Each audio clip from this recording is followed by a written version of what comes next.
할렐루야. 여러분, 오늘은 6월의 마지막 날이고요, 6월의 마지막 주일입니다. 그간도 하나님이 함께 하셨음을 고백합니다. 주께 감사와 영광과 찬송을 돌립니다. 여러분, 오늘 우리 감사 박수 한번 할까요? 6월의 마지막 주를 마감하면서 준비 시작. 감사 감사 감사 감사 감사 감사 감사 감사 감사 감사.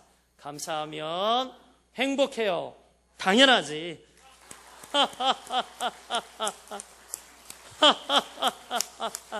하나님 하시고 싶은 대로 하세요.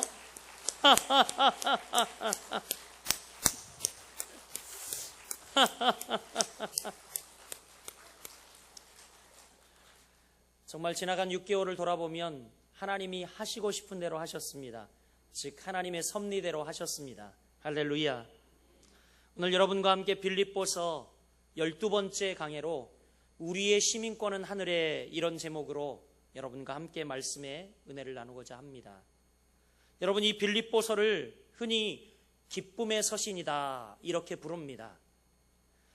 이 기쁨, 언젠가도 설명을 드렸지만 우리 믿는 사람들에게 절대 빼앗아갈 수 없는 것이 있는데 그것은 기쁨이라는 것입니다. 복음이 주는 기쁨, 하나님의 은혜로 인한 기쁨. 이 기쁨, 이것은 우리가 우리의 외적인 환경 혹은 우리의 정말 형편이 나락에 떨어져 있을 때에도 늘 기뻐할 수 있는 이 기쁨은, 우리 그리스도인들에게 주신 복음의 기쁨은 절대 빼앗길 수 없는 것이라는 것입니다.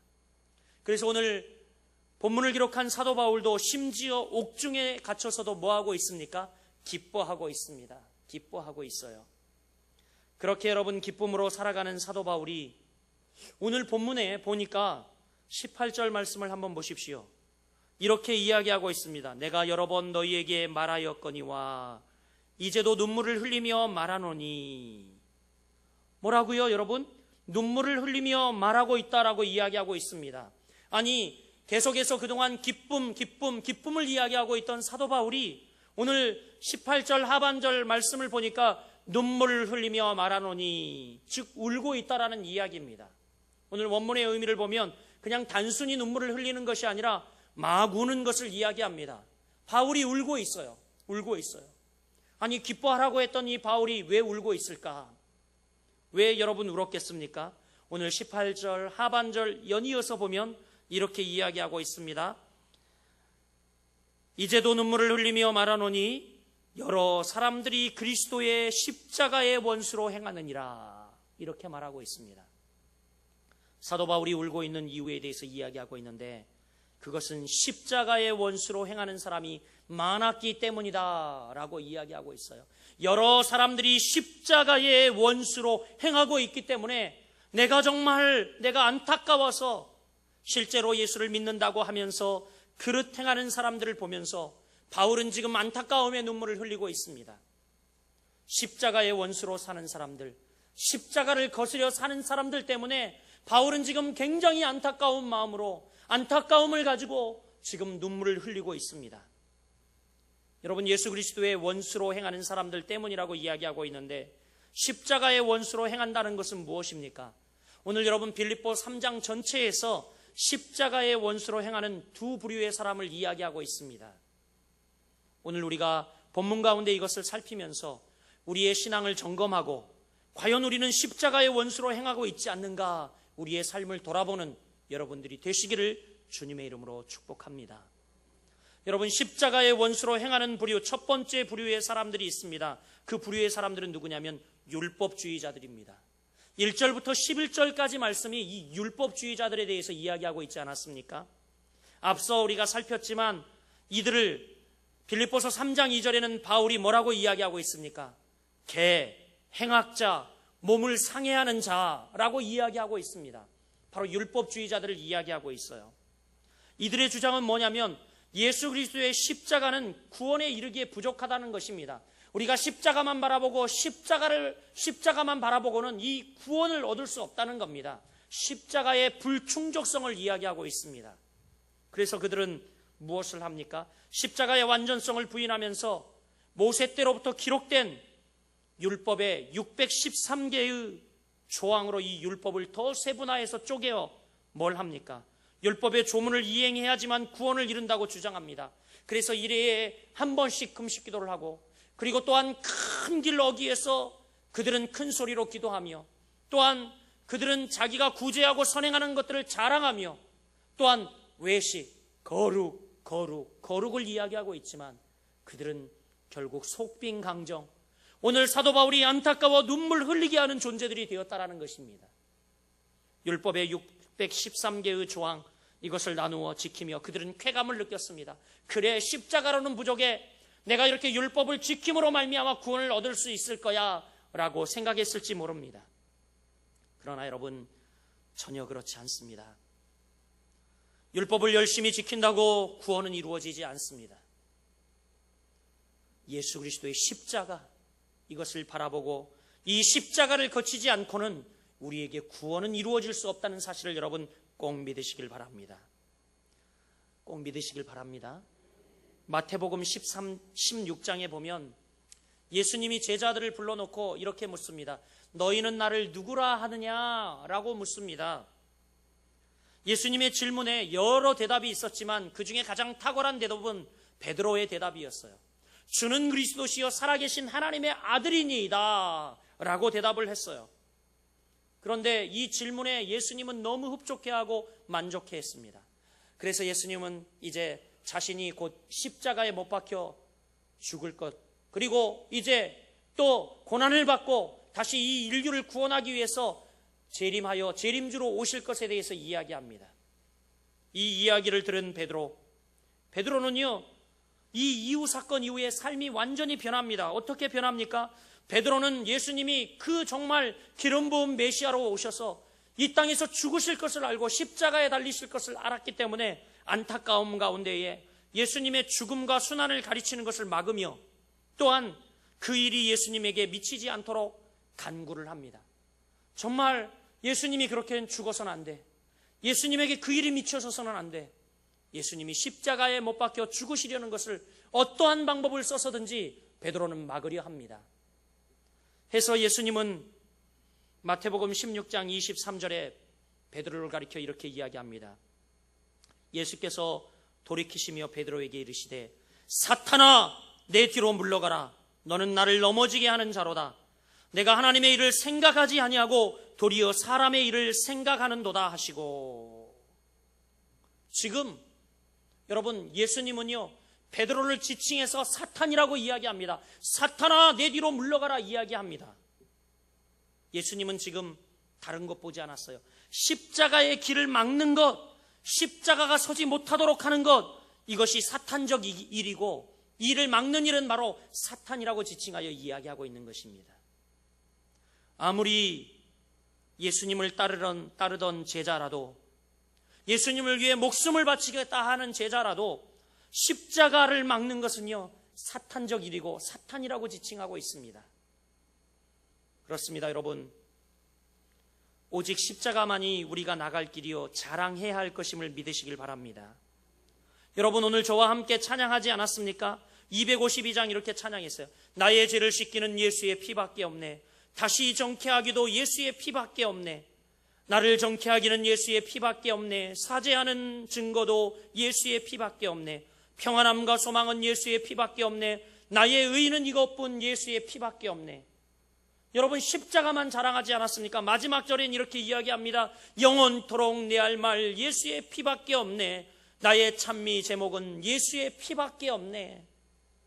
예수의 흘린 피 날 희게 하오니 귀하고 귀하다 예수의 피밖에 없네. 여러분, 그렇습니다.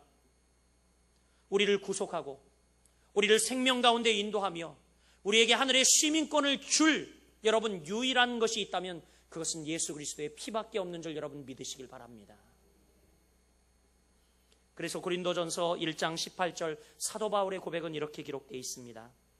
십자가의 도가 멸망하는 자들에게는 미련한 것이요 구원을 얻는 우리에게는 하나님의 능력이라. 할렐루야. 십자가의 도가 멸망하는 자들에게는 뭐예요? 미련한 것이고 구원을 얻는 우리에게는 하나님의 능력이라고 이야기하고 있습니다. 바울의 고백은 바로 십자가가 능력이라는 것입니다. 여러분, 율법을 지키는 데서 능력이 나오는 것이 아니라 십자가가 능력이라고 바울은 고백하고 있습니다. 즉 주님을, 십자가를 의지하지 않는 것은 사탄적 생각이라고 사도 바울은 이야기합니다. 율법주의자들은요, 십자가의 완전성을 부인하고 구원의 부수적인 것으로 봅니다. 십자가는 그저 구원의 한 조각, 부수적인 것에 불과하다고 이야기합니다. 그들이 오히려 열심을 내어 지키는 율법, 그것이 구원을 이룬다고 생각을 합니다. 고행을 하고 자학을 하고. 여러분, 그렇지 않습니다. 십자가, 이것이 결론인 삶이 바로 우리 그리스도인인 줄 믿으시길 바랍니다. 또한 여러분, 십자가면 충분한 삶이 우리 그리스도인 바로 여러분들의 삶임을 여러분 믿으시길 바랍니다. 우리 옆 사람에게 한번 고백합시다. 십자가가 결론인 삶, 십자가면 충분한 삶. 아멘. 여러분, 그런 삶 되시길 바랍니다. 십자가가 결론인 삶, 십자가면 충분한 삶, 이것이 복음 아니에요? 십자가가 복음 아닙니까? 복음이면 충분하고 복음이면 결론이 되는 삶, 그런 삶을 사시기를 주의 이름으로 축복합니다. 어떤 목사님이 아주 더운 여름에 노방에 나가서 전도하고 계셨습니다. 사랑하는 여러분, 예수 믿고 천국 가십시오, 예수 믿고 천국 가십시오 라고 복음을 외치고 있었어요. 그런데 어떤 사람이 지나가다가 이렇게 말합니다. 목사님, 저는요 교회에 나가지 않아도 장인어른 백으로 천국에 갈 수 있을 것 같습니다. 이렇게 얘기하는 거예요. 아, 목사님이 너무 신기하잖아요. 그렇잖아요. 아니, 장인어른 백으로 천국 갈 수 있다니 이건 뭔 말인가? 혹시 저분의 장인어른이 목사님인가? 이런 생각을 하셨대요. 그래서 신기해서 물어봤다고 합니다. 그 사람이 하도 엉뚱해서 의아한 눈빛으로 그에게 물었습니다. 아니, 도대체 장인어른이 누구시길래 그런 말씀을 하십니까? 라고 물었더니 이분이 이렇게 대답하더랍니다. 제 아내가 매일 집에서 기도할 때마다 하나님 아버지, 하나님 아버지 이렇게 기도하는데 장인 어른 백으로 저는 천국 갈 수 있지 않겠습니까? 사랑하는 여러분, 절대 갈 수 없습니다. 절대 갈 수 없어요. 십자가 외에는 다른 구원의 길과 방도가 없습니다. 율법으로도 되지 않습니다. 율법의 준수로 되지 않습니다. 여러분, 의의 열심으로 되지 않습니다. 여러분이 오직 십자가를 경험해야지만 하늘의 시민권, 천국에 갈 수 있음을 여러분 믿으시길 주님의 이름으로 축복합니다. 두 번째, 십자가의 원수로 행하는 부류를 이야기하고 있는데, 두 번째 십자가의 원수로 행하는 부류, 첫 번째는 어떤 자들이라고요? 1절부터 11절까지 얘기하고 있는 이 율법주의자들을, 두 번째는 오늘 본문에서 이야기하고 있는 쾌락주의자들을 이야기하고 있습니다. 17절에 언급하고 있는데, 형제들아 너희는 함께 나를 본받으라. 그리고 너희가 우리를 본받은 것처럼 그와 같이 행하는 자들을 눈여겨보라. 여기서 바로 그와 같이 행하는 자들, 이제 바울은요, 기뻐하고 기뻐해라, 저 표대를 향해 달려나가는 삶을 살아라, 하늘의 시민권을 가진 나를 본받아 살아라, 이렇게 이야기하면서, 그러나 나와 같이 반대로 행하는 자들이 있다. 그와 같이 행하는 자들이 있는데, 그와 같이 행하는 자들, 여러분 바로 18절에 바울을 울게 만든 자들, 바울이 안타까워하며 그 시대의 하나님의 뜻을 따라 살지 못하는 이 쾌락주의자들, 그들을 향하여 경계하며 그들의 삶을 따라가지 말라고 지금 바울은 권면하고 있습니다. 여러분, 이 쾌락주의자들의 주장은 이러합니다. 우리는 하나님의 긍휼로 구원을 얻었다. 맞지요? 예수의 피로 구원을 얻은 우리는 고로 앞으로 모든 죄도 씻어질 것이다. 맞지요? 이론은 그렇답니다. 그럴듯합니다. 맞습니다. 현세의 구원은 안전하기 때문에 성도의 삶은 쾌락하여도 무방하다. D가 달라요. 향락주의가 가능하다는 겁니다. 우리의 이 구원은 완전하기 때문에, 현세에도 안전하게 이루어졌기 때문에 이제 성도는 아무렇게나 살아도 된다는 겁니다. 쾌락하며 방임하며 마음껏 살아도 된다는 것입니다. 이것이 당시 쾌락주의자들, 향락주의자들의 주장이었습니다. 여러분, 오늘날도 이런 유형의 성도들 많이 보지 않습니까? 언젠가도 여러분 제가 소개했지만, 이 시대 가장 이 뛰어난 영성가라고 이야기하는 여러분 필립 얀시가 얘기한 오늘날 크리스찬들, 뭐라고 정의했습니까? 오늘날 크리스찬들은요, 뱀파이어 크리스찬이라고 합니다. 흡혈귀 크리스찬. 뭐만 필요해요? 예수님의 피만 쪽 빨아먹으면 돼요. 예수님의 피만 필요하다는 겁니다. 그들이 구원 얻기 위해서 예수 그리스도의 피만 필요할 뿐 구원 이후의 삶은 중요치 않다는 겁니다. 아무렇게나 살아도 된다는 겁니다. 아무렇게나 살아. 나는 이미 예수 그리스도의 피를 받았기 때문에, 그분의 피를 내가 빨아먹었기 때문에. 여러분, 그렇습니다. 나는 십자가로 구원을 얻었으니 앞으로의 나의 삶은 무방하다, 어떻게 살아도 괜찮다 주장하는 많은 이들. 바울은 이런 자들을 향하여 오늘 본문 18절에 이야기합니다. 그리스도의 십자가의 원수로 행하는 자들이라고요. 그리스도의 십자가의 원수로 행하는 자들, 십자가의 원수라고 지칭하고 있습니다. 십자가의 원수. 우리의 육은 범죄에도 영은 구원 얻을 수 있다는 엉터리 주장을 하는 자들. 여러분, 우리 옆 사람에게 질문해 봅시다. 당신은 십자가의 왼수 아니요? 섬뜩한 질문이에요, 그죠? 여러분, 이런 자의 끝을 뭐라고 이야기합니까? 19절에 이야기하죠. 19절 보십시오. 그들의 마침은 뭐라고요? 멸망이라고 이야기합니다. 그들의 신은 배요. 그러니까 그들의 신은 배라는 것은 자기의 욕심, 자기의 것, 자기의 스토막만 채우기 위한 자들이라는 겁니다. 그리고 그 영광은 그들의 부끄러움에 있고, 영광이 부끄러움이라는 겁니다. 그리고 땅의 일을 생각하는 자라 이야기하고 있습니다. 그들의 끝은 멸망이고요, 그들이 추구하는 것은 땅의 일을 생각하는 자라고 이야기하고 있습니다. 땅의 것만 생각해요. 땅의 것. 우리는 어떤 존재들입니까? 하나님이 우리를 지으실 때에 유일하게 우리 인간만 직립동물로 하늘을 보며 살아가도록 하나님이 만드셨습니다. 그런데 여러분, 바울은 그래서 골로새서 3장 2절에도 뭐라고 이야기하는지 아십니까? 위의 것을 생각하고 땅의 것을 생각지 말라라고 아주 단호히 이야기합니다. 위의 것을 생각하고 땅의 것을 생각하지 말라고 선포합니다. 우리의 소망은 하늘에만 두는 성도들, 우리의 시민권이 하늘에 있기 때문에 하늘에만 소망을 두는 여러분들 되시기를 주의 이름으로 축원합니다.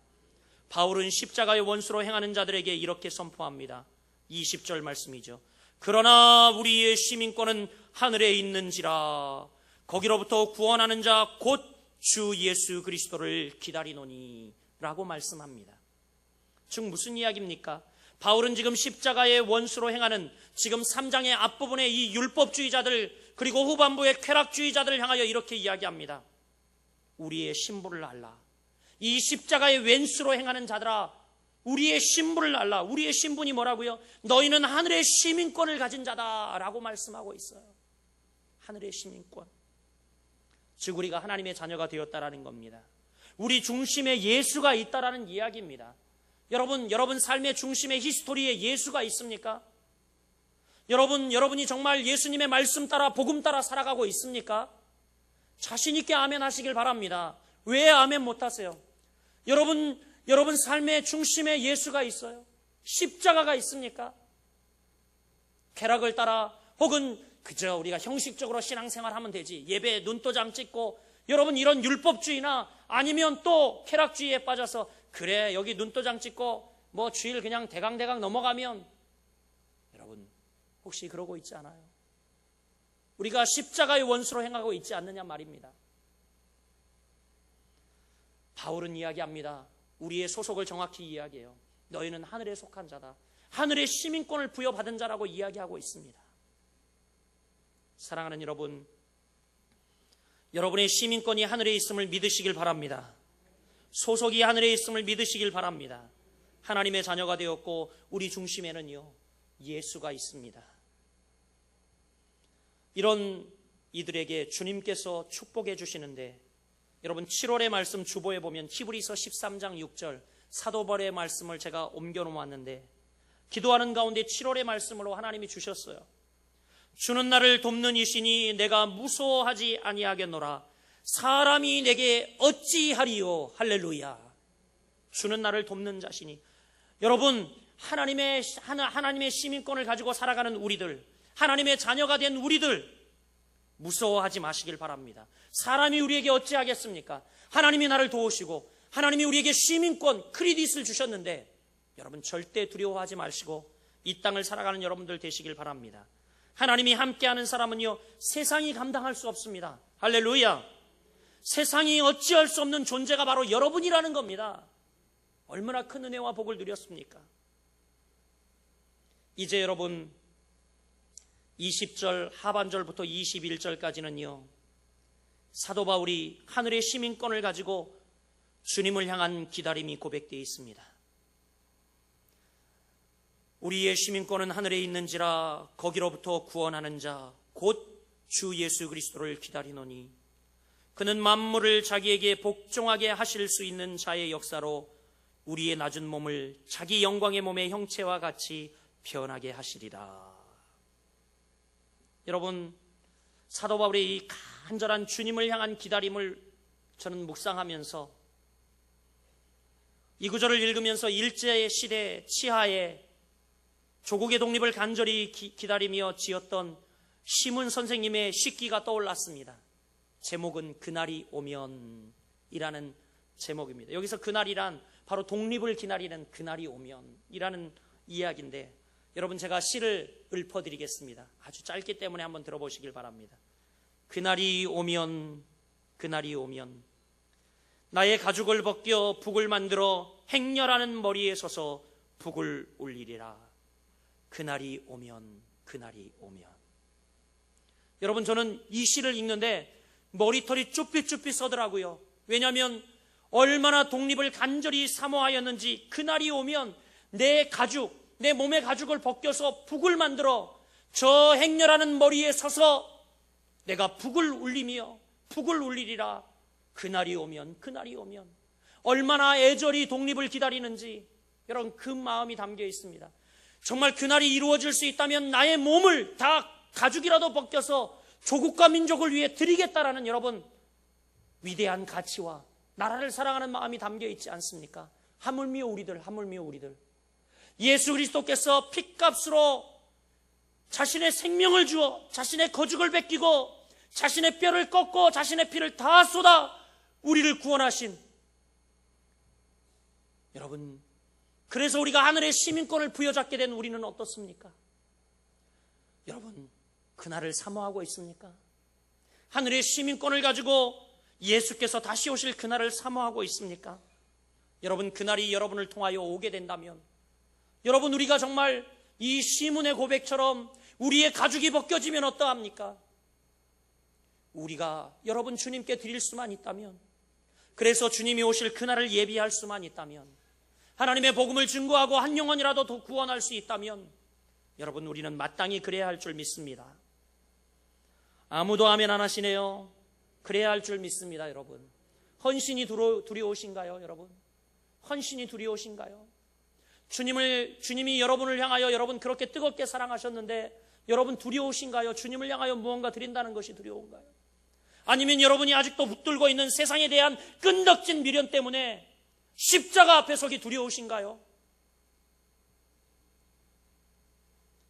사랑하는 여러분, 이렇게 예수의 날을 사모하며 기다리는 인생, 하늘의 시민권을 가지고 그것을 바라보며 기다리는 인생이 가장 복된 인생이고 값지고 귀한 일입니다. 그분을 기다리는 그분의 사역에 대해서 오늘 21절 말씀에 보면 이렇게 이야기하고 있습니다. 그분을 기다리는 자에게 주시는 하나님의 은혜에 대해서 이야기하고 있는데, 그는 만물을 자기에게 복종하실 수 있는 자의 역사로 우리의 낮은 몸을 자기의 영광의 몸의 형체와 같이 변하게 하시리라. 이렇게 이야기하고 있습니다. 여러분, 그분을 기다리는 하늘의 시민권을 가진 자들에게 하나님이 먼저 우리에게 약속하시는 것은 무엇입니까? 그는 만물을 자기에게 복종하게 하실 수 있는 자의 역사로, 이렇게 이야기하고 있습니다. 21절에 이렇게 복종이라는 단어가 나옵니다. 복종. 헬라어로는요, 어떤 단어냐면 섭디라고 하는 단어예요. 섭디. 무슨 말이냐면 여기서 나오는 이 복종이라는 단어는요, 순서를 재조정하다, 그런 의미를 가지고 있습니다. 순서를 재조정하다. 여러분, 정말 중요한 사역이라고 생각이 되어집니다. 예수 그리스도의 그날을 기다리는 성도들에게 하나님이 그날이 오면 우리에게 해주실 것이 뭐냐면 순서를 재조정해 주신다고 말씀하고 있어요. 무슨 말인지 이해가 안 되시죠? 예를 들어볼까요? 여러분, 남자들 군대 가면요 선착순 합니다. 자, 저 전봇대를 좌에서 우로더라 선착순 5명 연락에 띱니다. 연락에 떼요. 최선을 다해 전력 질주를 합니다. 5명 안에 들기 위해서. 그런데 123명의 중대원 중에서 선착순 5명 안에 드는 사람은요 5명밖에 되지 않아요. 나머지는 또 뛰어야 돼요. 그런데 여러분, 이때에 1등할 수 있는 방법이 있어요. 뭔지 아십니까?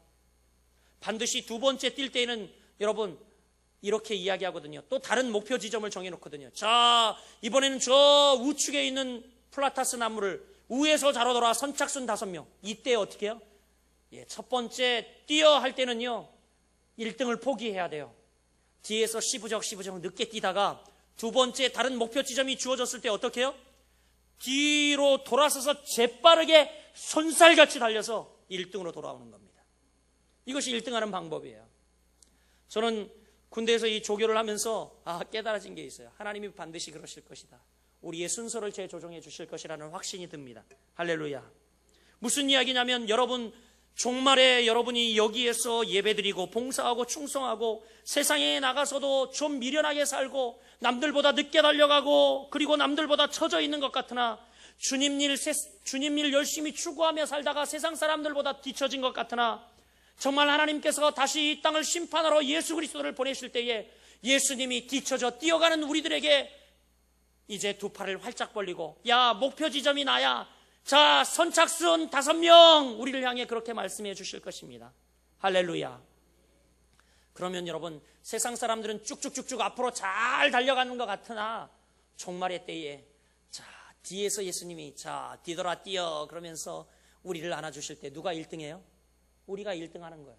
우리가 선착순 안에 들어가는 겁니다. 이게 바로 여러분 지금 오늘 본문에서 이야기하고 있는 그분을, 하늘의 시민권을 가지고 그분을 간절히 기다리는 사람들에게 여러분 복종하다, 순서를 재조정해 주신다고 약속하고 있습니다. 하나님이 그날에 여러분의 순서를 재조정해 주실 것입니다. 여러분 힘들죠?